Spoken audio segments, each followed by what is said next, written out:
Fellas, you know Degree Cool Rush deodorant, right? Well, last year they changed the formula, and guys were mad about it. One dude even started a petition. So guess what? Degree heard us, admitted they messed up, and brought the original Cool Rush scent back exactly how it was. And it's in Walmart, Target, and other stores now for under $4. So grab some and remember why its cool, crisp, and fresh scent made it the #1 men's antiperspirant for the last decade. Degree Cool Rush is back, and it smells like victory for all of us.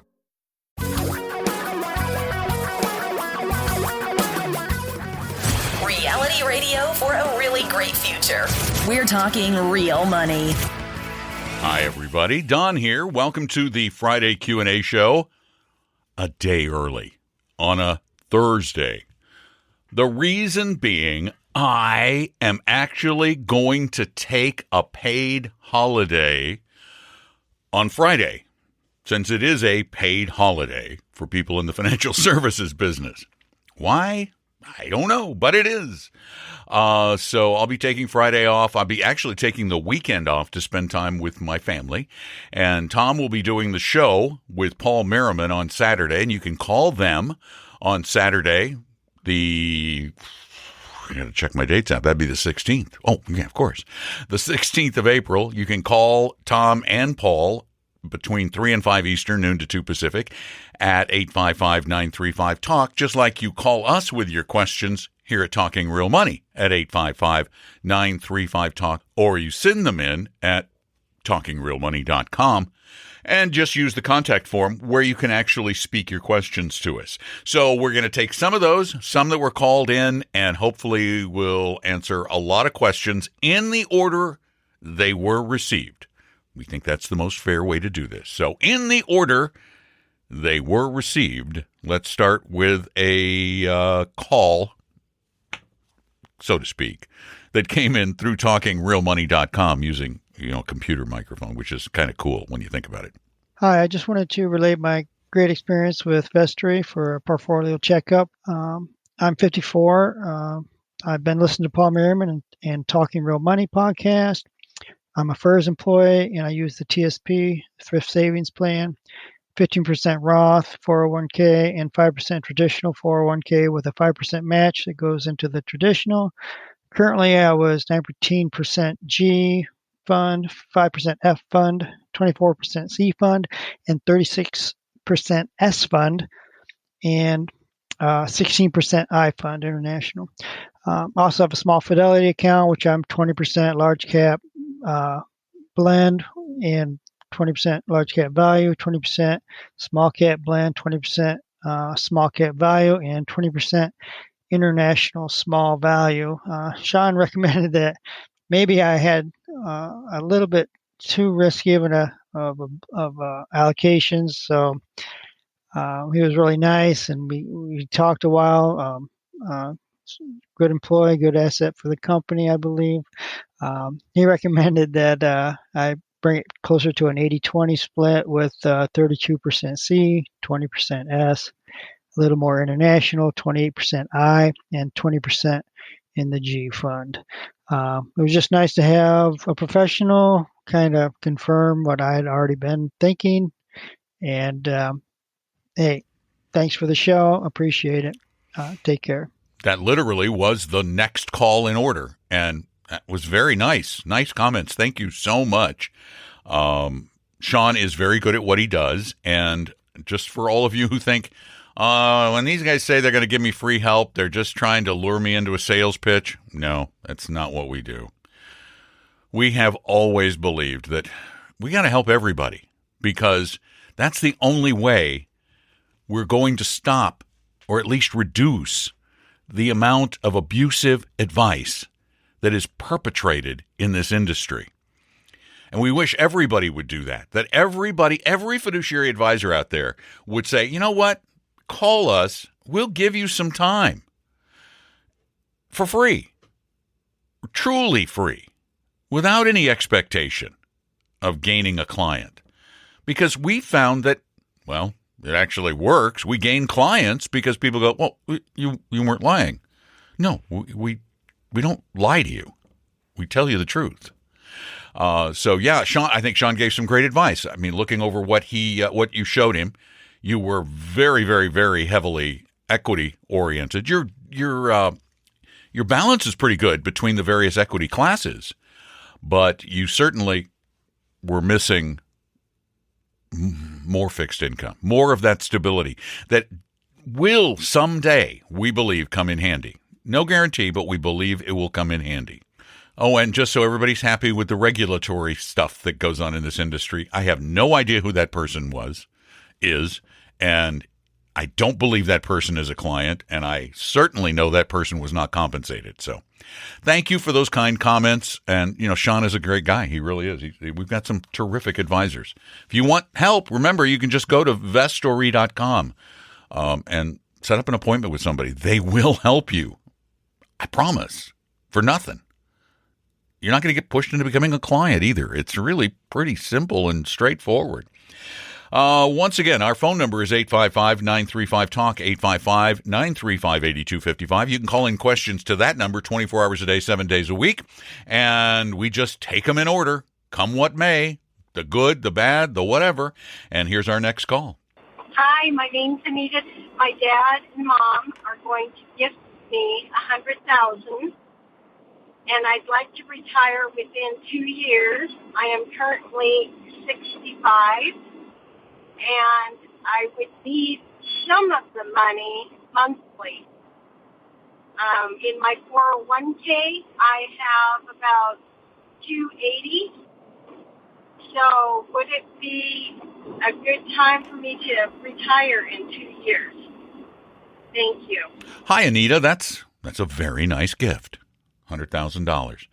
And so now, going into retirement, you're going to have a portfolio that's worth, we hope, about $400,000 in a couple of years. If it's invested right, it'll be in that ballpark. So here's what that means for you if you invest it properly. That means your portfolio can, without likely drawing down your principal, likely, again, there are no guarantees, but it can probably create for you about a $1,500 a month additional income stream. The rule of thumb is 4 to 5%. So that works out to, about $1,300 and change to about $1,600 and change a month. Add to that, because you're going to wait until full retirement age, it sounds like. Add to that your Social Security at full retirement age and any other pension money you have coming in, and that will give you the number on which you can budget. So let's say you get $2,000 a month from Social Security and $1,400 a month from your investment portfolio, again, depending on how it's invested. You're now looking at $3,400 a month. If your lifestyle can be supported by $3,400 a month, you're in great shape. In essence, about $41,000 a year. And that's how you figure it out. That's the only way to do it. If you have pensions, then you can add that in. You're even more comfortable. But that's how you know. You've got to make sure you've got your expenses under control, and you know what they're likely to be in retirement. And then you factor what that income is. And again, the number is 4 to 5% we think we're comfortable with if the portfolio is invested between equities and fixed income in a relatively safe but diversified manner, and you don't go crazy, you don't play games with it, you just take out that systematic 4 to 5%. And the 5 is actually, you wouldn't adjust that for inflation. The 4 you would probably adjust for inflation. So I hope that answers your question. Thank you so much for the call. We appreciate it. Again, the number, 855-935-TALK. You can also send questions in at talkingrealmoney.com. And here's another example of the talkingrealmoney.com kind. Hey, Don and Tom. This is Raj from New York City. How are you guys doing? Love the show, and thanks so much for the excellent advice. My question relates to the bond portfolio. I've heard you guys mention multiple times that you recommend the treasury bonds for that part of the portfolio, both the intermediate term as well as the short term. So I'm considering going with a combination of VGIT and VGSH in a 50-50 split for my bond portfolio. And I'm considering doing this over the BND in my taxable account. Can you guys let me know what you think of this bond portfolio and whether it's something that sounds good to you? Thanks so much. Bye-bye. Hey, Raj, thanks for the call, but do me a favor. Get a better mic. You need a better mic. That is not a very good mic. If that's the mic in your computer, it's really awful. You might want to just get a little external USB mic. It'll improve the quality dramatically, but that one's not very good. But thanks for the call. VGIT, the Vanguard Intermediate Term Treasury ETF, very low expenses, 4 basis points. It is, they're both. The VGSH is the short-term Treasury ETF. The VGIT is the intermediate term. They're both very low expense. They're incredibly high quality, given the fact that they're all treasuries. The underlying security is close to absolute. Can you lose value? Yeah, sure. The intermediate term is down about 6% year to date. That's what happens when rates rise. But remember, the rate internally, as they buy new bonds, is increasing. So as your value falls, your income is rising. VGIT has about a little over 5-year duration. And the VGSH much shorter at 0.2. So, of course, the VGSH is much less volatile. But the two, as an alternative to BND, I think actually are quite good. We suggest BND sometimes just for sheer simplicity, because it's got a little higher yield that makes people feel better. But because it has that slightly higher yield, it does sport additional risk. And it's a little bit longer duration. But all in all, it's just simpler. But this, perfectly fine. Great way to go and keep the bond portion of your portfolio really, really safe and reasonably long-term stable. Thanks so much for the question. I appreciate it. And we've got another one that came in from TalkingRealMoney.com right here. Hey, Don and Tom, just want to say thanks for the show. I really appreciate it. I've been listening for a long time. I have a question about tax loss harvesting in a taxable account. I guess I'm just trying to decide. I know at times it's a good idea to take the loss for that so you can use it against your taxes, and then maybe wait 30 days and go right back in, especially if you're doing that correctly. But it seems a little bit like market timing to know exactly when to do that, to decide, this is the right time to take a loss and come back in. I hope that question makes sense. Just trying to find out if there's a method to that or something that you would suggest to know, again, when's the time or the appropriate time to take that loss, especially if I don't really want to change my portfolio. Thanks a lot. Bye. Oh my gosh, it is almost a market timing conundrum. And it's one with which I personally have struggled a bit. I rarely take tax losses. And if I do, I want to make sure that I have another place to go for that 30 days that is not identical to the fund I'm getting out of. For example, you don't want to go from one small cap value ETF to another small cap value ETF. But if I went from a small cap value ETF into a general small cap mutual fund for 30 days, that would be fine. Or a general small cap value small cap general ETF for a while. That would be fine because it's not the same fund. It's not the same portfolio. There are similarities, but it's not the same. So that should avoid any invocation of the wash sale rule, which is that 30-day you lose the loss rule. Rule of thumb for me mentally is I start looking at about 10%. I don't do it very often. I probably should do it more often. I really should. I probably should make that 10% rule hard and fast. But I don't know that there is a rule. It really is more a matter of doing it when you rebalance. And that's probably the best way to approach it, is to just do it when you rebalance. And if you get some losses, great. But if you have a gigantic loss and you need it to reduce your taxable income, well, 10, 15%, not at 2 or 3. It's just not worth the bother. Because remember, you're going out of your asset class the specificity of your asset class for a little while, even though you're still going to have something resembling it. It won't be identical. You might lose out. So it needs to be for a very good cause. I need a tax write-off. It's going to help me a lot. And the market in which I'm invested is way down, and I'm going to stick with it, which you better do. That's your discipline. But rebalancing is generally the time most people do it. Thanks for your question. I appreciate it.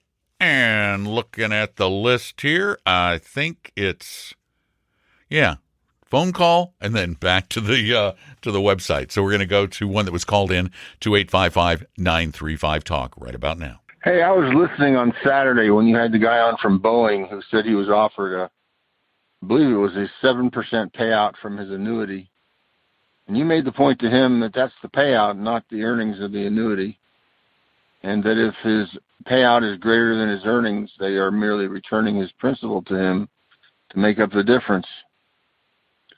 I wondered, do the administrators of the annuity, do they report to the IRS the amount they pay you, or do they report the amount you earn on your investments?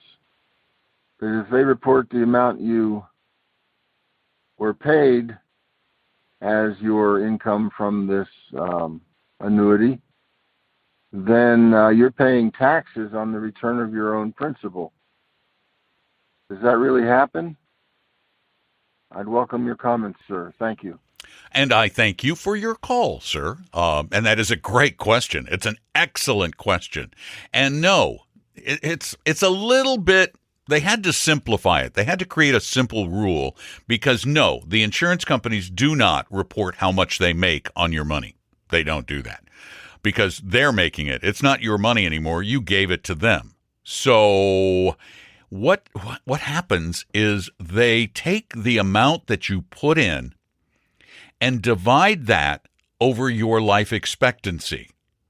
So let's say your life expectancy is 20 years and you put $100,000 into the annuity. All right, so let's say you put $100,000 into an immediate annuity. And the actuarial tables that they use, that the IRS have approved, say you have a life expectancy of an additional 25 years. So that $100,000, they're going to pay you $5,000 a year on that.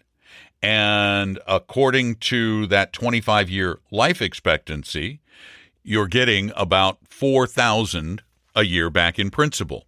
So for the first 25 years, if you live past that 25 years, the first 25 years you're going to have a taxable income of $1,000 a year, with the $4,000 being return of principal.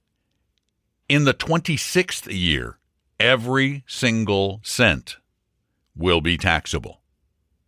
Every single cent, because they're going to figure you've gotten your principal back now. See how that works?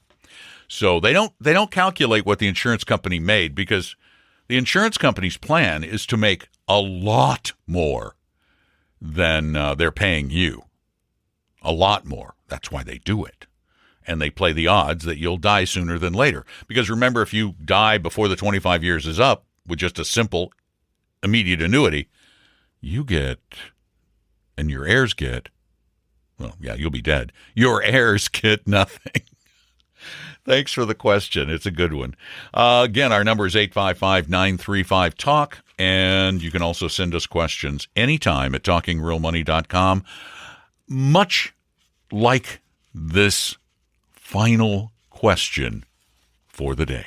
Gentlemen, I was listening to one of your podcasts recently. It was one of the Q&A shows, and I don't exactly know when it was. I don't always listen in order, so it might be a little bit old. One of the listeners asked a question. The question was, how do I know when it's time to find a new financial planner? The problem was you didn't answer that question. You answered your normal question of how do you find a fiduciary financial planner, but it didn't address the issue that the person raised. How do you decide when it's time to switch financial planners? I was really hoping you were going to answer that question because it is a really good question. And just because you can find one that is a fiduciary doesn't mean it's the right match. So that's really what I'm wishing you guys will revisit and answer the actual question that was asked. Thanks. Honestly, I don't even remember that question, but I'm sure it was asked. I've just answered so many questions over the years. But I'll tell you what I'm going to do. I'm going to not just answer that question, but over-answer that question.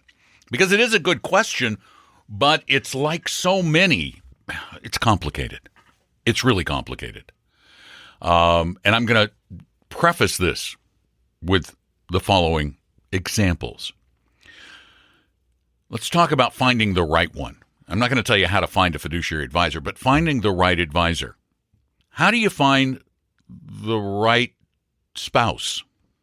How do you find the right employee? How do you find the right friends? It's certainly not a scientific process, or there wouldn't be bad marriages, terrible employee-employer relationships, and bad friends. So it's very similar on the reverse, on the obverse. You get rid, I'm going to skip the spouse part. We're not even going to go there. Let's talk about employees. Let's compare, because, that is an apt comparison. It's a pretty similar situation. When you work with an investment advisor or financial planner, you're hiring a personal employee. You're hiring someone to manage a big chunk of your life, like you hire an attorney or you hire an accountant. And you get rid of them for very similar reasons as to the reasons you would get rid of an employee. They're not doing their job as you expected. They're not communicating properly. They're failing to carry out your wishes properly. They're not working hard enough on your behalf. And much like that, you probably want to make sure before, because you probably went to a lot of work to find this advisor. At least if you really went through the process that we spell out you did. If it was just a friend you met at church, no, you didn't do a lot of work and you can fire them. But if it's somebody in whom you put a lot of effort, well, then you might want to do as you would do with a problem employee. You want to sit down and talk to them and say, here's what I expect, and I don't feel like I'm getting it. What can we do to make that better? How can you make me feel better about this situation? If you don't like their answer, fire them. Fire them. If they continue to do whatever it is they're doing, fire them. It is an at-will relationship. You need to be happy with them, but it's not. We confuse being happy with a financial planner advisor with who's going to make me the most money. And that's a terrible measure, and I think that's how most people measure. And it's really a mistake, because what you're going to be doing is chasing hot hands, whoever has just been the hottest. And we've done a lot of shows on this. You don't want to do that. You don't want to look at their performance and go, oh, well, you're doing worse than this guy I talked to. My friend has this great advisor. No, you can't compare apples and persimmons, or apples and onions. I mean, there's no, they're not necessarily the same. You got to compare. Are they performing in line with my expectations that were laid out in the initial conversations that we had together when I hired you? Are you meeting those expectations? Then talk to them about it. If you don't like it, boot them, find another one. I think that's pretty much it. There are few objective reasons to get rid of your advisor. I mean, okay, they steal from you. That would be a really good reason to get rid of them and to have them arrested. But unless they're misusing capital, there are very few objective reasons. They become more subjective because it's a personal relationship, which is why I use those other examples. All right. Thank you for your questions. Thank you all for your questions. We are pretty much caught up with all the called in and spoken in questions. So you can probably be assured, if you get yours in soon, that you're going to get them answered next week when I'm back in the studio. The other couple of things I want to mention. We got one review mentioning that you didn't like the archive shows.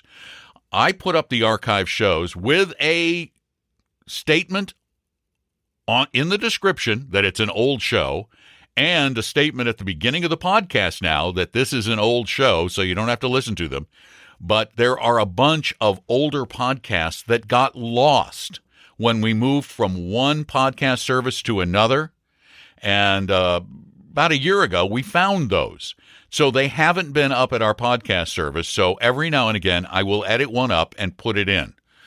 Remember, I'm doing this all by myself. So it would be a huge job for me to put them all in one big archive. So I put them up every once in a while so that they become part of the process. Look very carefully at the notes. It will tell you whether it's an archived episode. Look at the title. In the title, the first part of the title of an archived episode has a date.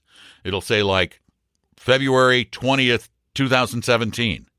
If you see 2/2017 in the title, that's telling you it's an episode from 2017. And yeah, a lot of the market information is dated, but most of the advice is timeless, and there's some things that might be very helpful, and a lot of people have said are helpful. So we're going to continue to do those, but I wanted to let you know, those of you who've complained about it, or the one of you who wrote a review about it, that's what we're doing, and they are well noted as old episodes. Don't listen. Throw them away if you don't want to hear them. But I know other people do, so we're going to keep doing that. As a matter of fact, I'm going to put a couple up in the next day or two for the Easter Passover weekend. All right, are we good? I hope. Thank you all for listening. I really appreciate you being there. Couple of things. One, subscribe to the podcast on your favorite podcast service. If you like us, tell us you do. Leave a review. Share your favorite episodes on your social media. And if you want to watch us, I don't know why you would, but if you do, go check us out on our YouTube channel, which is Talking Real Money, and subscribe there too. Thank you all so much for being there. Have a great holiday, those who are listening before the holiday. And if you're listening after the holiday, have a great whatever the next holiday is. That's the way podcasts work. All right. Take care of yourselves. I'm going to take a vacation, but I can guarantee you, along the way, I will probably be at least thinking real money. We hope you realize that the information provided on Talking Real Money is for informational, educational, and hopefully enjoyable purposes only. Providing personalized financial planning or investing advice takes time, so please consult with a really good fee-only fiduciary investment, tax, or legal advisor. We know a good one. Investing must always involve risk. In other words, you can and probably will lose money at times. Also, as much as you want it, no one can accurately and consistently predict the future, so past performance doesn't tell you a darn thing about what the future will bring. Unlike many other programs that say something similar, Talking Real Money is not trying to get you to buy or sell any financial products or securities. Instead, the program is provided as a public service by Apella Capital, a fee-only registered investment advisor. Thanks for listening, and please visit TalkingRealMoney.com for more information and disclosures. That should keep the lawyers happy.